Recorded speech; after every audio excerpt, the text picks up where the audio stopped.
అందరికీ షలోం. ప్రార్థన. మహిమాస్వరూపి alpha omega తండ్రి, నిరంతరం జీవించుచు ఉన్నవాడా, మాకు సహాయం చేయొచ్చు, మమ్మల్ని బలపరుస్తూ, మమ్మల్ని స్థిరపరుస్తూ, మమ్మల్ని ఆయత్తపరుస్తూ, నీతి న్యాయములు జరిగించుటకు మమ్మల్ని బలపరుస్తున్న తండ్రి, మీకు వేలాది స్తుతులు స్తోత్రాలు చెల్లించుకుంటున్నా. ఈ ఉదయకాల సమయంలో నీ వాక్యమును ధ్యానించి మీ ఆత్మీయంగా శారీరకంగా బలమును శక్తిని పొందుకొనుటకు నీ కృపను మా మీద మెండుగా దయచేస్తున్నందుకై మీకే వేలాది స్తుతులు స్తోత్రాలు చెల్లించుకున్నాను. ఈ వాక్యంలో ధ్యానించిన వాక్యములో ఉన్నటువంటి మర్మములను మేము ఎరిగి తగు రీతిగా మమ్మల్ని మేము స్థిరులుగా ఉన్నలాగున కుడికి కానీ ఎడమకు కానీ తొలగిపోకుండా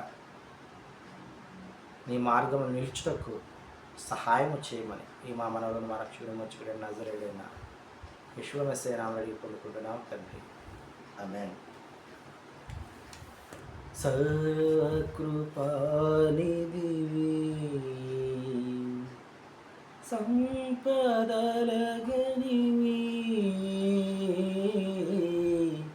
సర్వకృపానిధివి,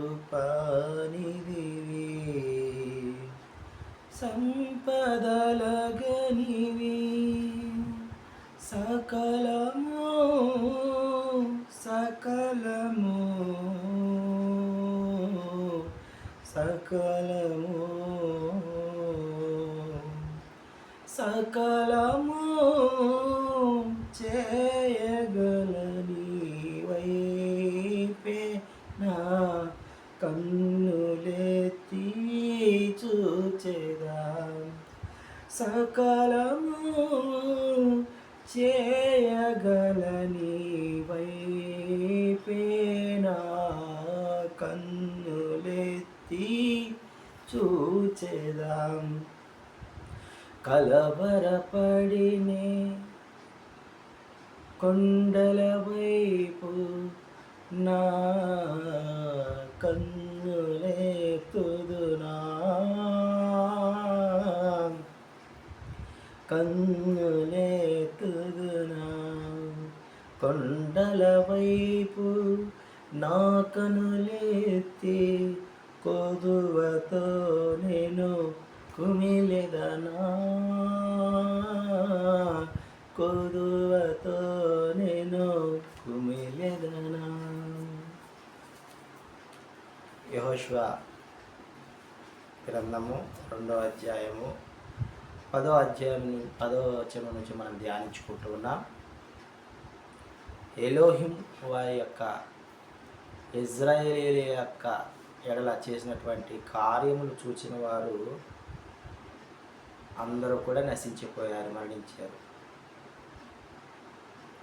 ఎలోహిం వారి కార్యములు చూడని తరము, ఎలోహిం వారిని అదోనై వారిని ఎరుగని తరము ఒకటి పుట్టుకొచ్చినట్లుగా మనం ఇక్కడ చూస్తూ ఉన్నాం. వారు కీడు చేసి ఎలోహిం వారిని అదోనై వారిని విసర్జించినట్లుగా ఇది మనము చూస్తూ ఉన్నాం.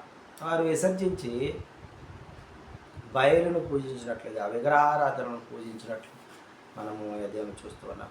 ఆ విధంగా చేయటం వల్ల అదోనై వారికి కోపము వచ్చి మరి వారి ఎలోహిం వారి యొక్క కోపాగ్ని ఇజ్రాయేల్ మీద రగులుకొని ఏం చేసిందంటే దోచుకునే వారికి వారిని అప్పగించినట్లుగా దేవుడు చూస్తూ ఉన్నాం. అంత మాత్రమే కాదు, వారి శత్రువులకి కూడా ఇజ్రాయేల్ వారిని అప్పగించడం జరిగింది. వారు పోవు స్థలమున బాధ కలుగు చేయటకై ఎలోహిం వారు వారికి విరోధిగా అయిపోయాడు, శత్రువు ఆయన. ఆ విధంగా శత్రువు అయిపోయి ఇజ్రాయేలును మరి బాధ కలుగు చేసినట్లుగా దేవుని మనం గమనించగలం.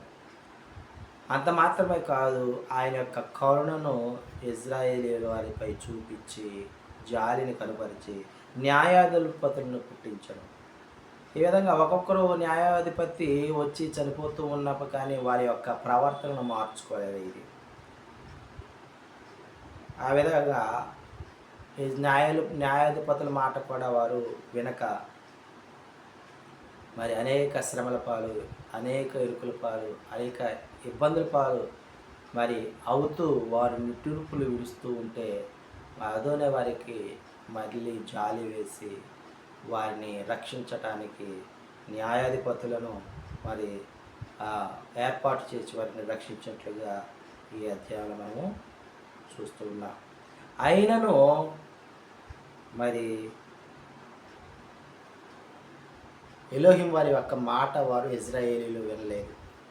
అలాంటప్పుడు వారిని శోధించుటకై మరి యొక్క ఎవరైతే అక్కడ ఉన్నారో విగ్రహారాధికులు ఉన్నారో వారికి వీరిని అప్పగించినట్లుగా మనం ఈ అధ్యాయంలో చూస్తూ ఉన్నాం.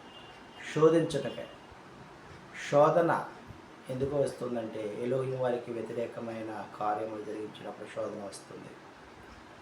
మరి బాధలు ఎందుకు వస్తాయి? ఎలోహిం వారు మనకు శత్రువు అయినప్పుడు మనకు బాధలు వస్తాయని తెలియజేయడం జరుగుతూ ఉన్నది. ప్రియమైన సహోదరులారా, మనకు కోపము, ఎలోహిం వారికి కోపము ఎప్పుడు కీడు చేసి మళ్ళీ ఎలోహిం వారిని విసర్జించడం వల్ల ఎలోహిం వారి యొక్క కోపము మన మీద రగులుకొని మనకి ఎవరైతే ఆపోజిట్గా ఉన్నారో వారికి మనల్ని అప్పగించడం జరుగుతుంది. కాబట్టి దోచుకున్న వారికి మనం అప్పగించడం జరుగుతుంది. ఈ విషయాలు గమనించాలి. మన జీవితంలో ఇవేమన్నా జరుగుతూ ఉంటే నీవే స్థితిలో ఉన్నావు? దోచుకునే వారికి నీవు ఆస్పాదుడు అవుతావా? నువ్వు దోచుకొని పడుచున్నావా?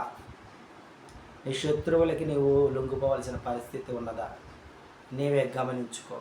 ప్రియమైన సహోదరి సహోదరుడు, గమనించుకొని ఎలోహిమందు భయభక్తులు గలవారవి ముందుకు కొనసాగినట్లయితే ఈ శోధన, బాధలు, ఇరుకులు ఇవన్నిటి నుంచి తప్పించుకోగలవని ఈ కొన్ని మాటలు మన వెనుకల్లో ఫలింపచేయునుగాక. ఆమేన్.